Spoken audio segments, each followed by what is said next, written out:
Hello, this is Jared playing Oxygen Not Included. Just finishing off the private bedrooms. Just realizing a tile here was built that was not quite intended. Let's change that out, dupes. So what are we going to do in this episode? I think we're going to start with some rockets up in this zone. Rovers are clearing out an area for us. I think we also want to protect those rockets with some bunker tiles. I currently have a rocket way over here, and I'm using this to just send a dupe up so that they can throw down a rover every now and then, but that dupe has to go all this way. I thought it'd be much nicer if they could use the tube to get up here and send this rocket off in this zone. Plus, we're going to want to have rockets for other things too. Well, let's get started. So now we've got 3 rocket platforms. I'm starting to build some carbon dioxide engines. Of course, we're going to want to protect that with bunker tiles, because we've got lots of meteorites that are going to be falling. And of course, with all those bunker tiles, I need to keep this process of steel production going on along with lime, which is one of the inputs for steel. So now I've got 3 carbon dioxide engines and a carbon dioxide line feeding into all 3 of them. Just putting the finishing touches on 3 rockets here. So the first 2 are going to be designed for sending up rovers, them having them land so that we can help build the base with them. And then one more is going to be for research. And so the inside of these ones are really going to be nothing to it, because they're only going up for a second. This one, though, has to have a little bit of quality and life-sustaining abilities inside of it. So this is the research rocket. This is the one that's going to be making databanks. Just have some liquid pipes being put in with some gas pipes for storing water and oxygen, and making a liquid airlock here so that I can store some food in a vacuum so it won't go bad. So the upper part of the rocket is being worked on. I'm going to have a place for the dupes to sleep, for them to eat, generate power, use the washroom, store some power here. Also doing some research on solar panels within a rocket, so we'll see if I can get some power into this rocket from that as well. Whenever you get a new dupe, it's funny to watch them walk so slowly compared to everyone else. But this dupe pilot seems to be having a good day nonetheless. So we've got a new gas line going into the rockets. This one is just visiting the last one, because that's going to be providing some oxygen. The other 2 I don't really worry about, because they're going to be supplied by dupes that are wearing ammo suits, and they're only up there for a very short period of time. But this rocket, it's having a solar panel module built on top of it to supply some power. But this one has to have some food storage, it has to have good living area.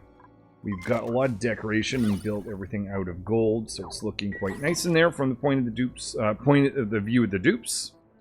We can enable this guy now. That's the power production. So we've got 2 sources of power.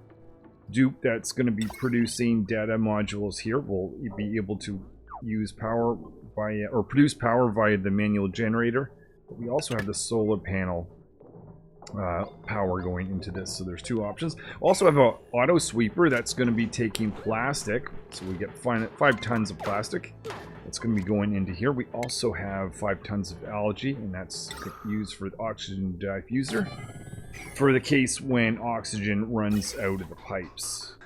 So got everything in place just about, and I'll be able to send this rocket up so we can start to produce some some data banks in the orbital data collection lab. Just look at the room here, verify that I actually do have a room. Yeah, mess hall, giving a +3 to morale for the dupe that's here. Oh, I have to remember to bring in some food, actually. Let's bring in some frost burgers. Swept only. Let's aim for 12 kilograms. Not sure what that equates out to, but we'll find out. But what I'm doing with the auto select, or with the selections, I want to make sure I there's Frostburgers. I only get Frostburgers that are frozen. So these ones are in a deep freeze. I don't want the dupes, for instance, to drop their frost burgers here and have those burgers get loaded. I want to make sure they're frozen food that gets put in there. Otherwise, it could go bad on the dupe that's going to be living here. Now, this is a very important step. The dupes have put 62,000 calories worth of barbecue, or not barbecue meat, of the frost burgers into this fridge. Now, if I leave it in the fridge, the actual temperature of the fridge itself might actually warm the food.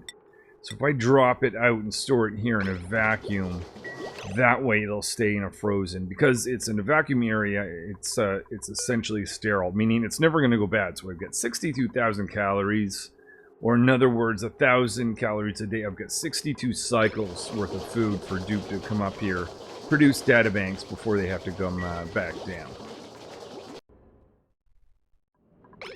So I'm ready now to try out these first two rockets. A little bit of construction still needed here because I need to load in some water. Why don't we try this? We'll open some doors. So I have automation to essentially give the signal to open each door individually for, or I guess there's 2 doors per rocket. But those are also powered, so they open quickly. Building everything on steel on the top of this. And I assume that I actually need some protection, because to be honest, this rocket that's down here hasn't been taking any damage from meteorites. I'm wondering if there's something in the game that says there's only meteorite damage from a certain height. Because it seems to be from about this point that I can get objects with meteorite damage, such as, these guys here. So I suspect I'm going to have to protect these rockets because of where they're positioned. Anyway, I will assign dupes to this, and I will shoot these up to get 2 rovers to land and help us construct things. So I've got 2 rockets. Runners just going in this rocket here. I can begin my launch sequence. This rocket, begin the launch sequence on this rocket. Rover modules are ready in both those things. So 2 rockets now are going up. Look at the star map. They're going to 2 different positions. This one's going over here. We'll deploy this rover and send that guy right here. And then send that rocket back down. Then we'll get this rover, send it right next to this guy, and send this rocket back down. Recycle the rover lander. We can close these just in case we have some meteorite showers coming up. Now I have 2 more rovers to be able to join the base and help construct things. Now this rocket that's way over here, I guess we can decommission this one, because I don't want to have anyone have to run all this way just to send a rocket up from this point on. So there we are, 2 different, or 2 rockets for providing rovers. Still have to wait for water to be loaded in this one before we can send this one up. So I left my doors open. By the way, I made a backup save. But I left these doors open. A meteorite is about to strike. I just want to know, is there a point to actually doing all this? I'm making the assumption that there is. I just really like to know. So join me here in a little bit, where I'll find out what happens when meteorites strike this area. I'm probably going to reload, but I just want to know that there's a point to what I've done. First meteorite has landed. None has hit the ship. It did hit this area. Didn't cause any damage to the telescope. Maybe because that wasn't a direct hit, possibly? Oh, it went right through the rocket. It did not cause any damage. Interesting. Then why is there damage to a ladder and not a rocket? Is it possibly the type of asteroid? If I look on here, I see there are different types of asteroids. Copper, ice, slime. But which one causes a problem? Well, almost looks like this whole setup was pointless. I'll keep testing to see if there are any more damage, but initially, we've just seen a meteorite go right through the rocket, causing no issue. And something hit the telescope, clearly. Again, no issue. So, I'm confused, but maybe it's a good idea we protect it, just in case. Look, look. Nothing. It obviously blocks this room, but it doesn't actually cause any damage to it. Alright. So it shows the dupe that's going to produce the databanks for us. They have too many skills, so they're going to go through the skill scrubber before I send them up the rocket to produce those. Somebody got stuck. And they're sunburnt. They made a mess in their suit. And Mole is not having a happy day at all. But they're heading back to the base to get to hopefully recover a little bit from their burns and their mess. I guess I'm going to have to do a little bit of a cleanup when they take that suit off here in a second.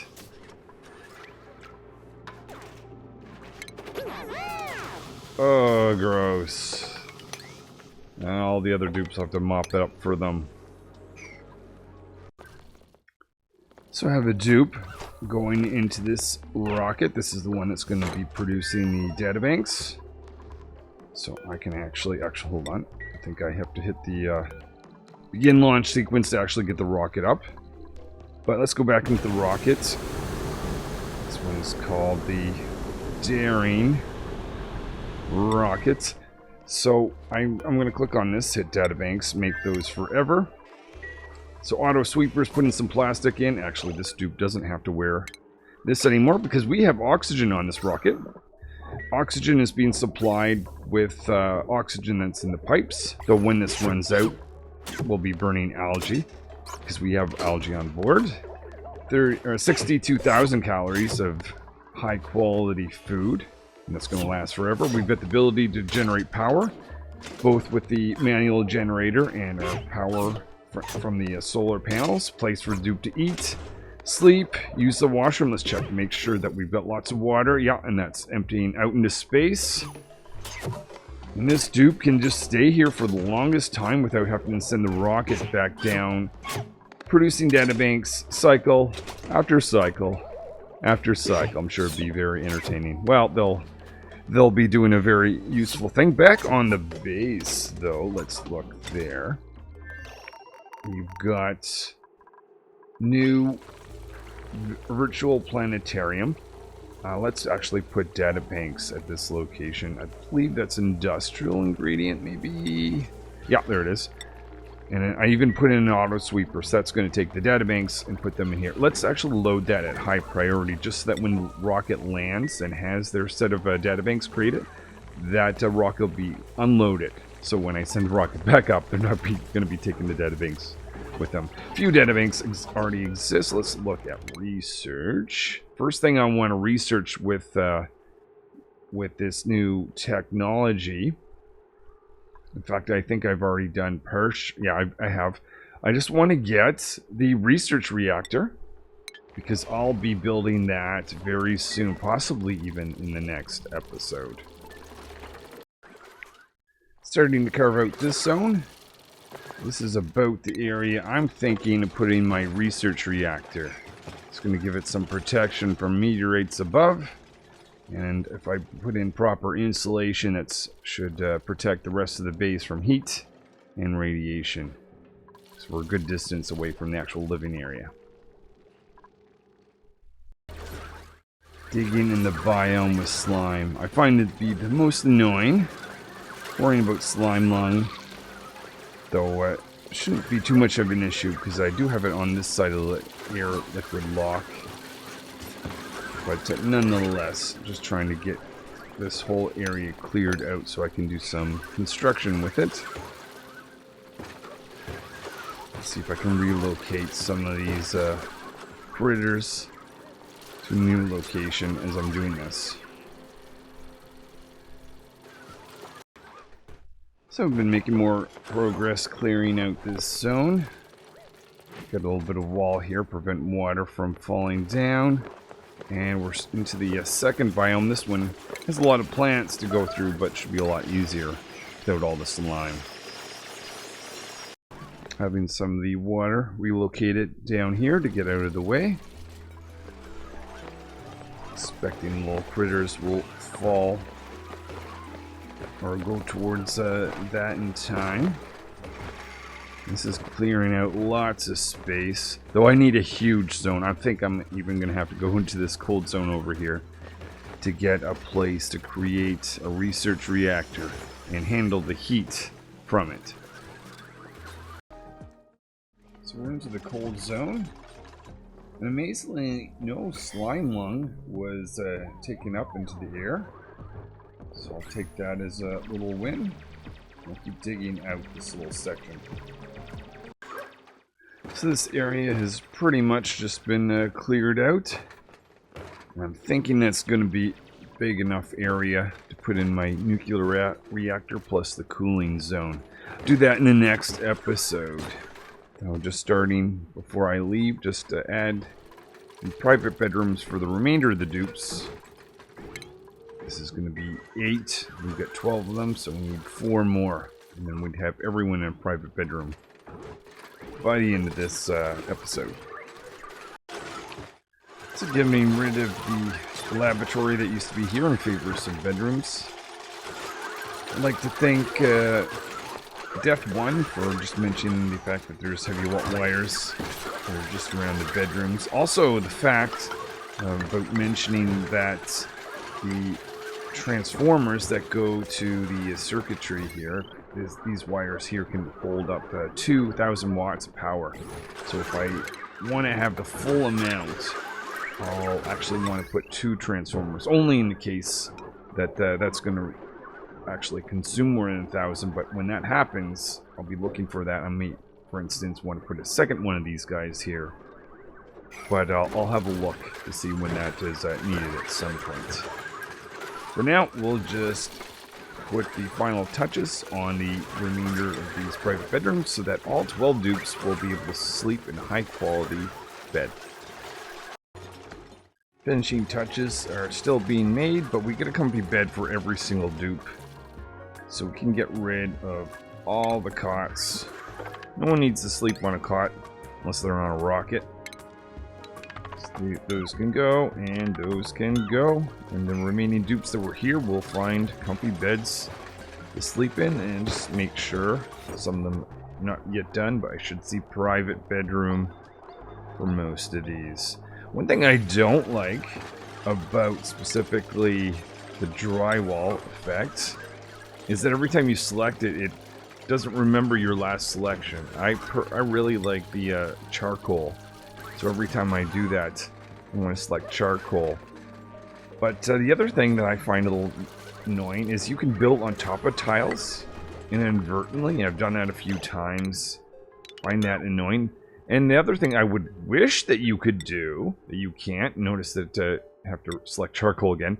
You can't build on top of something that already exists in drywall. If I want to change this out, I have to destroy it and then apply it, which I'm not going to do right now, but maybe at some point I'll make these all uniform charcoal. But I just think the charcoal kind of has this spacey sort of look to it, that especially with the gases, oxygen and hydrogen behind it, this kind of looks neat compared to just the plain white. Anyway, I think that is going to do for this episode. We have private bedrooms for all the dupes now, so they're going to enjoy that. We've carved out this area for a future cooling spot for a research reactor. We'll probably put that in the next episode. Tomorrow is Saturday, so I've got much more time to play Oxygen Not Included, so I might actually be able to build that whole thing tomorrow and release that. We'll see where we get. And we have this protective zone around these rockets. I don't know if it actually is needed, because I've just been keeping them open even when there are meteor showers. But we'll see where that goes long term. And before I go, let's go here and check on this dupe. They are, they've produced 281 data banks. That's quite a bit. And there's still lots of plastic. Let's check. They've got water in their system. Definitely the oxygen's got to have run out of that, but they can produce oxygen with the oxygen diffuser. And they'll just continue making databanks for quite a while. 50,000 calories of food. Thank you everyone for watching, liking, subscribing, and I will see you in the next video pretty soon. Until then.